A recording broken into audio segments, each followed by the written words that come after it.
പിന്നെ ഈ വണ്ടിയുടെ ഒരു മെയിൻ ഒരു ഹൈലൈറ്റ് എന്ന് പറയുന്നത് ഇതിൻ്റെ കോമ്പറ്റീറ്റേഴ്സിനെ ഒന്നും ഈ വണ്ടി അടുപ്പിക്കത്തില്ല. നമുക്ക് എന്തായാലും 0 to 100 ഒന്ന് നോക്കാം. ഓക്കെ,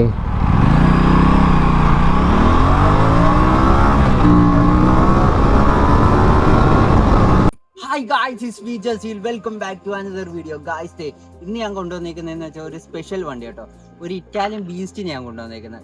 ഗായ്സ്, ഇതാണ് നമ്മുടെ Aprilia RS 457. എങ്ങനെയുണ്ട് സാധനം?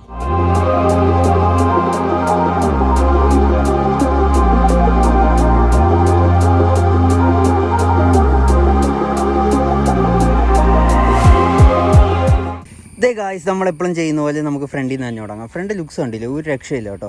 ഒരു ടിപ്പിക്കൽ Aprilia ലുക്സ് തന്നെ ഇതിനകത്ത് കൊടുത്തേക്കുന്നത്, ഒരു രക്ഷയില്ലാത്ത ലുക്ക്. എന്ന് വെച്ചാൽ നമ്മളുടെ ബിഗ് ബ്രദേഴ്സ് ആയിട്ടുള്ള Aprilia RS V4-ലും ടോണോയിലും 660-ലും ഒക്കെ കൊണ്ടുവന്നേക്കുന്ന അതേ ഒരു ഡിസൈൻ ലാംഗ്വേജ് തന്നെ ഇതിനകത്തും കൊടുത്തേക്കുന്നത്. ലുക്ക് അറ്റ് ദ ബ്യൂട്ടി മാൻ, ഒരു രക്ഷയില്ല. ഇവിടെ ആ സ്ട്രൈപ്സ് ഒക്കെ പോയേക്കുന്നുണ്ടല്ലോ, ആ സ്റ്റിക്കർ വർക്ക്സും കാര്യങ്ങളൊക്കെ. ഇതിൻ്റെ ഹെഡ്ലൈറ്റ് നോക്കുന്ന ടൈമിൽ അത്യാവശ്യം കുഴപ്പമില്ലാത്ത ഒരു ഹെഡ്ലൈറ്റ് വിസിബിലിറ്റിയും കാര്യങ്ങളൊക്കെ തരുന്നുണ്ട്. നൈറ്റ് ടൈം ആയാലും അത്യാവശ്യം ഫോഗി ആയിട്ടുള്ള ഇതിലായാലും കുഴപ്പമില്ല. ഇവിടെ ആണെങ്കിൽ ഒരു DRLs ഒക്കെ വന്നപ്പോൾ ഉണ്ട്. ടിപ്പിക്കൽ Aprilia സാധനം തന്നെയാണ് ഇതിനകത്ത് വന്നേക്കുന്നത്. പിന്നെ നമ്മൾ ഫ്രണ്ട് സസ്പെൻഷൻ നോക്കുന്ന ടൈമിൽ ഒരു 41mm അപ്സൈഡ് ഡൗൺ ഫോക്സ് ആണ് വന്നേക്കുന്നത്. അത്യാവശ്യം നല്ല സ്റ്റിഫായിട്ടുള്ള ഒരു സസ്പെൻഷനാട്ടോ ഇതിനകത്ത് വന്നേക്കുന്നത്. ഇതിൻ്റെ ഒരു ഡൗൺ സൈഡ് എന്ന് വെച്ചാൽ നമ്മൾ ചെറിയ കുണ്ടും കുഴിയുള്ള റോഡിൽ കൂടെ പോയാൽ തന്നെ നല്ല രീതിക്ക് നമുക്ക് അറിയാൻ പറ്റും, കൈക്കൊക്കെ നല്ല രീതിക്ക് അടി കിട്ടുന്നുണ്ട്. ഇതിൻ്റെ ഒരു ഔട്ട് സൈഡ് നോക്കുന്ന ടൈമിൽ അത്യാവശ്യം നല്ല സ്റ്റിഫ് ആയതുകൊണ്ട് തന്നെ ഹൈ സ്പീഡിൽ പോകുന്ന ടൈമിൽ നല്ല കോണേഴ്സ് എടുക്കുന്ന ടൈമിൽ നല്ല സ്റ്റെബിലിറ്റിയും ഫീഡ്ബാക്കും കേട്ടോ ഈ സസ്പെൻഷൻ തരുന്നത്. പിന്നെ ഫ്രണ്ട് ബ്രേക്സ് നോക്കുന്ന ടൈമിൽ 320mm ഡിസ്ക്കാണ് ഫ്രണ്ടിൽ വന്നേക്കുന്നത്. 4 piston കാലിപ്പേഴ്സും വരുന്നുണ്ട്.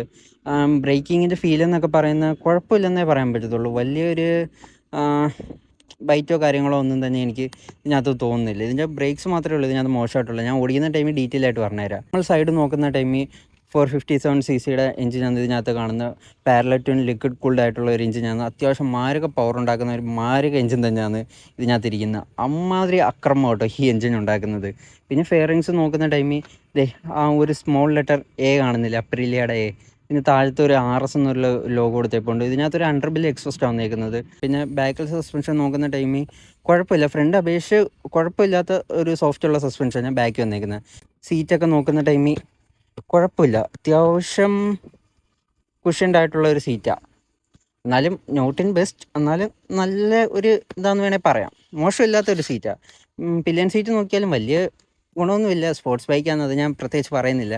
പിന്നെ ഇവിടെ RS 457 എഴുതിയപ്പോൾ ഉണ്ട്. പിന്നെ ബാക്ക് ടയർ സെക്ഷൻ നോക്കുന്ന ടൈമിൽ 150, 60, R17 സെക്ഷൻ ടയർസാണ് ബാക്കി വന്നേക്കുന്നത്. ബാക്കിലത്തെ ബ്രേക്സ് നോക്കുന്ന ടൈമിൽ 220mm ഡിസ്ക്കാണ് ബാക്കി വന്നേക്കുന്നത്. കുഴപ്പമില്ലാത്ത ഒരു ബൈറ്റ് ഉണ്ട് ബാക്ക് ബ്രേക്കിന്. ഫ്രണ്ട് കമ്പയർ ചെയ്യുന്ന ടൈമിൽ ബാക്ക് വലിയ കുഴപ്പമില്ലെന്ന് ഞാൻ പറയുന്നുള്ളൂ.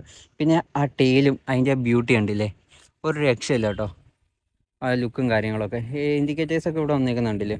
ഇതിനകത്ത് ഹഗ്ഗറോ കാര്യങ്ങളൊന്നും തന്നെ കൊടുത്തേ പോലെ. ഇതിൻ്റെ സീറ്റ് ഹൈറ്റ് ഞാൻ കാണിച്ചു തരാം. എന്നിട്ട് 800mm ആ സീറ്റ് ഹൈറ്റ് വന്നേക്കുന്നത്. എൻ്റെ ഹൈറ്റ് വെച്ചിട്ട് 2 സൈഡും എനിക്ക് കംപ്ലീറ്റ് പ്ലാന്റഡ് ഫുഡ് കിട്ടുന്നുണ്ട്. അതിൻ്റെ ഭാഗത്ത് യാതൊരു കുഴപ്പമില്ല. പിന്നെ ഇതിൻ്റെ വെയിറ്റ് വന്നേക്കുന്നതെന്ന് വെച്ചാൽ 176 ആണ് ഇതിൻ്റെ വെയിറ്റ് വന്നേക്കുന്നത്. അങ്ങനെ നോക്കുന്ന ടൈമിലും ഈസി ആയിട്ട് മാനേജ് ചെയ്യാവുന്ന വെയിറ്റും കാര്യങ്ങളും ഇതിനകത്ത് വരുന്നുള്ളൂ. പിന്നെ ഞാൻ ഇതിൻ്റെ ഡിസ്പ്ലേയും കാര്യങ്ങളൊക്കെ കാണിച്ചു തരാം. ഇതിൻ്റെ സ്വിച്ചസ് നോക്കുന്ന ടൈമിൽ ടിപ്പിക്കൽ Aprilia സ്വിച്ചസ് തന്നെയാണ് ഇതിനകത്ത് വന്നേക്കുന്നത്. വെച്ചാൽ ചെറിയ സ്വിച്ചസ് നമ്മൾ Aprilia'യുടെ സ്കൂട്ടേഴ്സിലും ബാക്കിയുള്ള ബിഗ് ബൈക്സിലൊക്കെ കൊണ്ടുവന്നേക്കുന്ന പോലെ തന്നെ ചെറിയ സ്കൂട്ടർ നോക്കുന്ന ടൈമിൽ നമ്മൾ Aprilia RS V4 കണ്ടിട്ടില്ലേ, അതേ ഒരു ഡിസ്പ്ലേ ആണ് ഇതിനകത്തും കൊടുത്തേക്കുന്നത്. അത്യാവശ്യം ഒരുവിധപ്പെട്ട എല്ലാ കാര്യങ്ങളും വരുന്നുണ്ട്. ഒരു രക്ഷയില്ലാത്ത ഡിസ്പ്ലേ കേട്ടോ. ഫ്രണ്ട് സസ്പെൻഷനിൽ പിന്നെ നമുക്ക് പ്രീലോഡ് അഡ്ജസ്റ്റ് ചെയ്യാം, ബാക്കി അഡ്ജസ്റ്റ്മെൻറ്റ്സ് ഒന്നും വരുന്നില്ല. ബാക്ക് സസ്പെൻഷനും ആണെങ്കിൽ പ്രീലോഡ് മാത്രമേ അഡ്ജസ്റ്റ് ചെയ്യാൻ പറ്റുന്നുള്ളൂ. വേറെ അല്ലാതെ ബുദ്ധിമുട്ടോ കാര്യങ്ങളോ ഒന്നും തന്നെ വരുന്നില്ല. അപ്പോൾ കഴിച്ച് നമുക്ക് ഓടിച്ചുകൊണ്ട് തന്നെ സംസാരിക്കാം. നമുക്ക് ഫസ്റ്റ് റൈറ്റ് ഫീൽ തന്നെ പറയാം. റൈറ്റ് ഫീൽ നോക്കുന്ന ടൈമിൽ അഗ്രസീവായിട്ടുള്ള ഒരു എഞ്ചിനാണ്. അഗ്രസീവ് എന്ന് വെച്ചാൽ അങ്ങേയറ്റം അഗ്രസീവായിട്ടുള്ളൊരു എഞ്ചിൻ തന്നെ കേട്ടോ ഇത്. ഒരിക്കലും ഒരു ബിഗിനർ ഫ്രണ്ട്ലി ആയിട്ടുള്ള ഒരു എഞ്ചിനല്ല. ഇതിൻ്റെ എഞ്ചിൻ വന്നിട്ട് ഒരു 457 parallel twin liquid cooled DOHC എഞ്ചിനാണ് വന്നിരിക്കുന്നത്. പ്രൊഡ്യൂസിങ് 47 PS പവറും 44 Nm ടോർക്കും. ഒരു രക്ഷയില്ല കേട്ടോ. കോണേഴ്സൊക്കെ നോക്കുന്ന ടൈമിലും അത്യാവശ്യം നല്ല ഫീഡ്ബാക്ക് കേട്ടോ കോണേഴ്സിൻ്റെ ഭാഗത്തുനിന്ന് കിട്ടുന്നത്. രക്ഷയില്ല വണ്ടി, ഭയങ്കര ഫീലും ഫീഡ്ബാക്കും തരുന്ന ഒരു വണ്ടിയാണ്. പിന്നെ സസ്പെൻഷൻ ഒരു രക്ഷയില്ലാത്ത ടൈറ്റായിട്ടുള്ള സസ്പെൻഷനാണ്.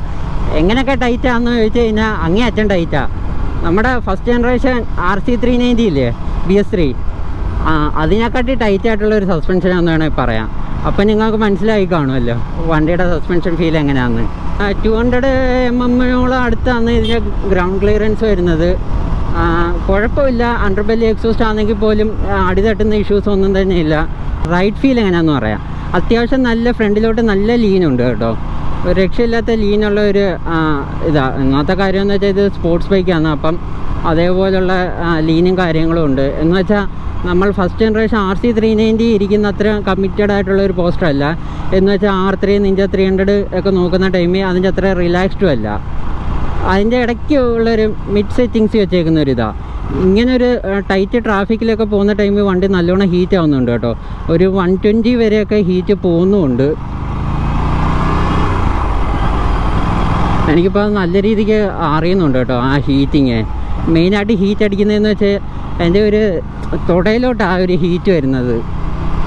ആ ഒരു രീതിക്കാണ് ഇതിൻ്റെ ഒരു ഹീറ്റിങ് കാര്യങ്ങളൊക്കെ. അത്യാവശ്യം നമ്മളൊന്ന് ത്രോട്ടിൽ ഓപ്പൺ ചെയ്ത് ഓടിക്കുന്ന ടൈമിൽ ആ ഹീറ്റിങ് അങ്ങ് മാറുന്നുമുണ്ട്. അങ്ങനെ നോക്കുന്ന ടൈമിലും കുഴപ്പമില്ല. ഫ്രണ്ട് സസ്പെൻഷൻ്റെ കാര്യം പറഞ്ഞല്ലോ, അത്യാവശ്യം നല്ല ടൈറ്റായിട്ടുള്ള സസ്പെൻഷൻ കേട്ടോ. ഇതിൽ ചെറിയ ഒരു കുണ്ടും കുഴിയും ചെറിയ കട്ടറും എല്ലാം നമ്മൾ നല്ലോണം അറിയുന്നുണ്ട് ഇതിനകത്ത്. എല്ലാം നല്ല നമ്മുടെ കൈക്ക് തന്നെ അടി കിട്ടുന്നുണ്ട്. അതാണ് ഞാൻ പറഞ്ഞത്, സസ്പെൻഷൻ അത്യാവശ്യം നല്ല ഹാർഡാണ്. ബാക്ക് സസ്പെൻഷൻ നോക്കുന്ന ടൈമിൽ കമ്പാരിറ്റീവ്ലി ഫ്രണ്ട് വെച്ച് നോക്കുന്ന ടൈമിൽ സോഫ്റ്റാണ്. എന്ന് വെച്ചാൽ ഈ സെഗ്മെൻറ്റ് സോഫ്റ്റാണെന്ന് ഞാൻ പറയത്തില്ല. പിന്നെ ഈ വണ്ടിയുടെ ഒരു മെയിൻ ഒരു ഹൈലൈറ്റ് എന്ന് പറയുന്നത് ഇതിൻ്റെ കോമ്പറ്റീറ്റേഴ്സിനെ ഒന്നും ഈ വണ്ടി അടുപ്പിക്കത്തില്ല. അങ്ങനെ ഒരു ക്യാരക്ടറുള്ളൊരു എഞ്ചിനാട്ടോ. അത് അപ്രീലിയുടെ എല്ലാ വണ്ടികൾക്കും ആ ഒരു ക്യാരക്ടർ തന്നെയാണ്. ഇതിൻ്റെ ഒരു എക്സോസ്റ്റ് നോട്ട് തന്നെ ഭയങ്കര അഗ്രസീവായിട്ടുള്ളൊരു എക്സോസ്റ്റ് നോട്ടാണ്.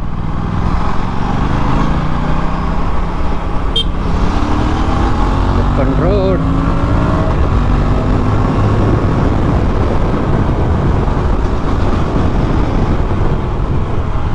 നല്ലൊരു ഓപ്പൺ റോഡ് കിട്ടുന്നില്ല. അതാണ് ഈ പ്രശ്നം. നല്ലൊരു ഓപ്പൺ റോഡ് കിട്ടുമെന്നെങ്കിൽ അക്രമം കാണിക്കാമായിരുന്നു. ഇതിൻ്റെ ബ്രേക്ക് ഒരു കോൺഫിഡൻസ് വരുന്നില്ല കേട്ടോ. അതാണ് എനിക്ക് മെയിൻ ഒരു ഇതിനകത്ത് ഷോക്കായിട്ട് തോന്നുന്നത്. അല്ലാത്ത പക്ഷം ഇതിനകത്ത് കുഴപ്പമില്ലാത്ത ഒരു റൈഡബിലിറ്റിയും നമുക്ക് ഇതിനകത്തുനിന്ന് കിട്ടുന്നുണ്ട്. ക്യാമറ ഓണല്ലേ, നമുക്ക് എന്തായാലും 0 to 100 ഒന്ന് നോക്കാം. ഓക്കെ,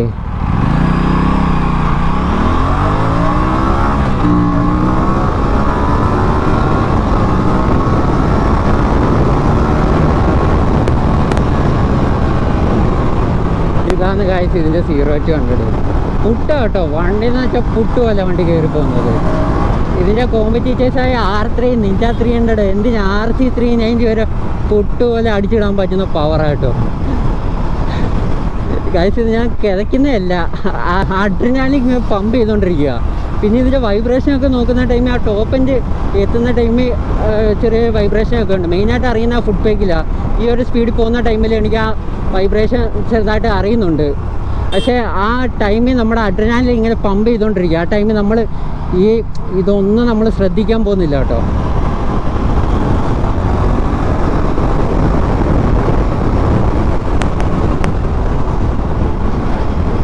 വണ്ടി നമ്മൾ കണ്ണടച്ച് തുറക്കുന്ന ടൈം കൊണ്ടോ വണ്ടി കയറിപ്പോകുന്നത്. അമ്മാതിരി പവറാട്ടോ. പവർ എന്ന് വെച്ചാൽ വാരി എറിയുക എങ്ങനെ പുട്ട് പോലുള്ള വണ്ടി കേട്ടോ. എന്ന് വെച്ചാൽ വണ്ടി അങ്ങേയറ്റം കേപ്പബിൾ ആയിട്ടുള്ളൊരു വണ്ടിയാണ്. ഏത് സ്പീഡ് വേണമെങ്കിലും എടുക്കാൻ പറ്റും. ഒരു 170 ഒക്കെ വണ്ടി പുട്ട് പോലെ എടുക്കുന്നത്. നേരത്തെ എനിക്കൊരു ഓപ്പൺ റോഡ് കിട്ടി, ആ സമയത്ത് ഞാനൊന്ന് ചെയ്ത് നോക്കിയത്. വണ്ടി പുട്ട് പോലെ കേട്ടോ വണ്ടി കയറിപ്പോകുന്നത്. 170 എന്നൊക്കെ പറയുന്ന ഈ വണ്ടിയെ സംബന്ധിച്ചിടത്തോളം ഒന്നുമില്ലാത്ത സ്പീഡാണ് ആ 170 എന്ന് പറയുന്നത്. എനിക്കിതിനകത്ത് ഇഷ്ടപ്പെടാത്ത ഞാൻ പറഞ്ഞല്ലോ, ബ്രേക്സ് മാത്രമേ ഉള്ളൂ. ബ്രേക്സ് ഭയങ്കര ഒരു ശോകമായിട്ട് തന്നെയാണ് തോന്നുന്നത്. പിന്നെ ഇതിൻ്റെ എക്സോസ്റ്റ് നോട്ട് എന്ന് പറയുന്ന ഒരു രക്ഷയില്ല കേട്ടോ. വേറെ level feel exhaust note. U turn എടുക്കാൻ ഒരു ഇച്ചിരി ബുദ്ധിമുട്ടുണ്ട്.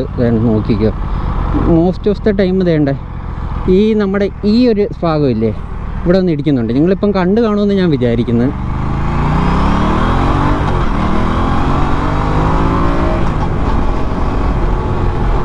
ഗിയർ ബോക്സ് അത്യാവശ്യം നല്ല ഹാർഡായിട്ടുള്ള ഗിയർ ബോക്സ് കേട്ടോ. നമ്മൾ ഓരോ ഷിഫ്റ്റിങ് നമുക്ക് അറിയാൻ പറ്റുന്നുണ്ട്. ആ ടക്ക് ടക്ക് ടക്ക് എന്നുള്ള ആ സൗണ്ട് നമുക്ക് കിട്ടുന്നുണ്ട് കേട്ടോ. ഇത് ATC 1 എന്ന് കാണിക്കുന്ന ട്രാക്ഷൻ കൺട്രോൾ 1 എന്നുള്ള ഒരു സെറ്റിങ്സ് കേട്ടോ. ട്രാക്ഷൻ കൺട്രോൾ കുറച്ചായിട്ടേക്കുന്നത്, സ്ലൈഡ് ചെയ്യുന്നൊന്നുമില്ല അങ്ങനെ.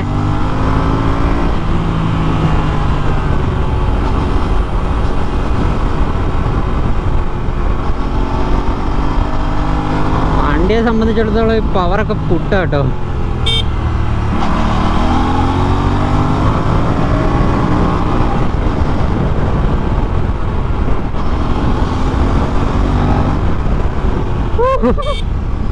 വണ്ടിയുടെ ഫീല് വേറെ ലെവല് കേട്ടോ, ഒരു രക്ഷയില്ലാത്ത ഫീലാണ്. പിന്നെ ടയറിൻ്റെ കാര്യം പറയാമല്ലോ. ടയറിൻ്റെ കാര്യം പറയുന്ന ടൈമിൽ അത്യാവശ്യം നല്ല രീതിക്ക് ഒരു ഗ്രിപ്പും കാര്യങ്ങളും ഒക്കെ തരുന്നുണ്ട് കേട്ടോ. ഇതിൻ്റെ ബ്രേക്സ് കൂടെ നന്നായി കഴിഞ്ഞാൽ കിടിലൻ ഗ്രിപ്പ് നമുക്ക് ടയറിൻ്റെ ഭാഗത്തുനിന്നും കൂടെ കിട്ടും. കോർണർ ചെയ്യുന്ന സമയത്ത് അത്യാവശ്യം നല്ല രീതിക്ക് ഫീഡ്ബാക്ക് വരുന്ന ഒരു ടയേഴ്സാണ്, സസ്പെൻഷനാണ്.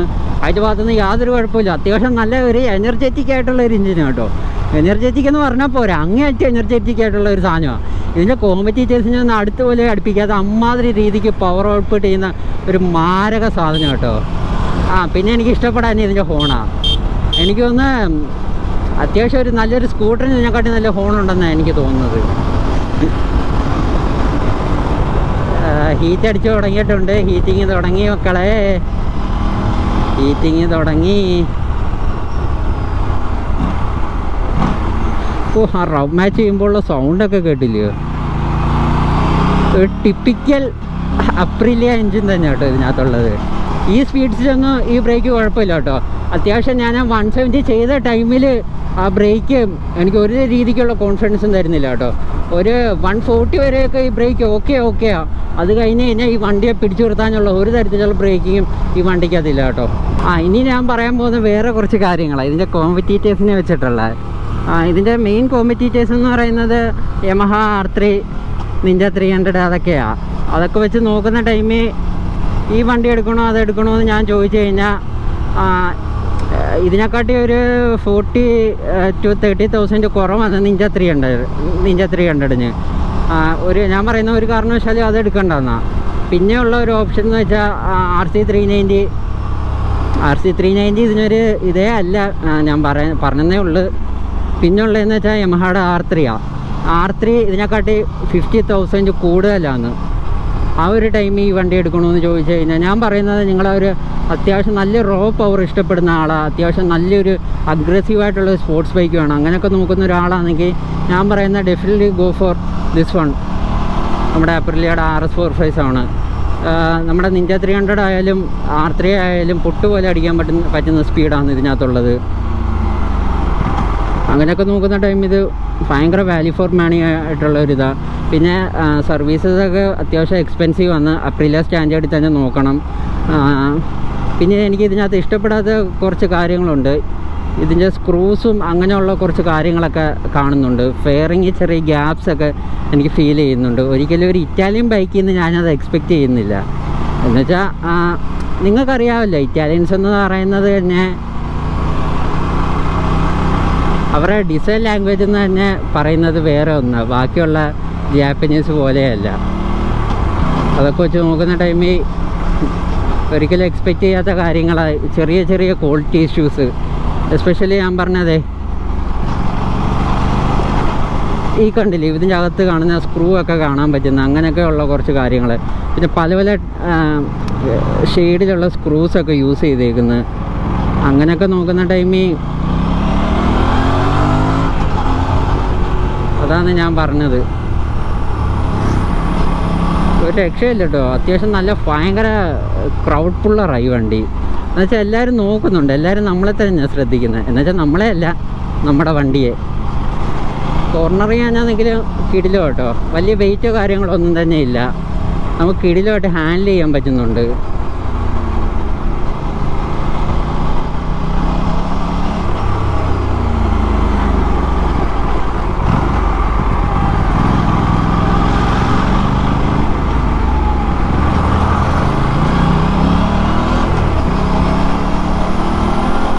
രക്ഷയില്ലാത്ത ഫീലാണ് കേട്ടോ വണ്ടിക്കകത്തുനിന്ന്.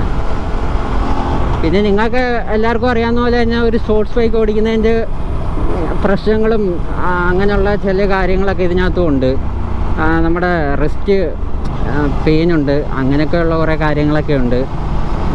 കുഴപ്പമില്ല, വണ്ടി റേസ് നല്ല ഫണ്ണും കാര്യങ്ങളൊക്കെ ഉണ്ട് ഓടിക്കാനായിട്ട്. ഇത്ര സിറ്റിയിൽ ഓടിച്ചിട്ടും ഇത് സിറ്റിക്ക് പറ്റിയൊരു ബൈക്കല്ലെന്ന് ഞാൻ പറയത്തില്ല.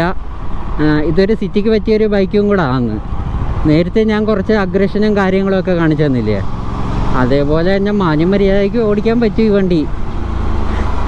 അങ്ങനെ ഓടിക്കാൻ പറ്റുന്നൊരു വണ്ടിയാണിത്.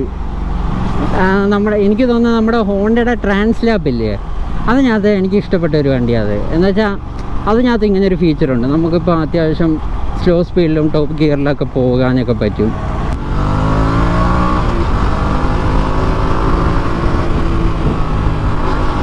അപ്പോൾ ഇത്രയൊക്കെ തന്നെയുള്ളൂ നമ്മുടെ ചെറിയൊരു വീഡിയോ. നിങ്ങൾക്ക് വീഡിയോ ഇഷ്ടപ്പെട്ടെന്ന് ഞാൻ വിചാരിക്കുന്നു. വീഡിയോ ഇഷ്ടപ്പെട്ട് കഴിഞ്ഞാൽ ലൈക്ക് ചെയ്യുക, ഷെയർ ചെയ്യുക, സബ്സ്ക്രൈബ് ചെയ്യുക, പിന്നെ ബെല്ലൈക്കണോടൊന്ന് കേൾക്കുക. നമുക്ക് അടുത്തൊരു വീഡിയോ ആയിട്ട് അടുത്ത ദിവസം കാണാം. അതുവരേക്കും ബൈ.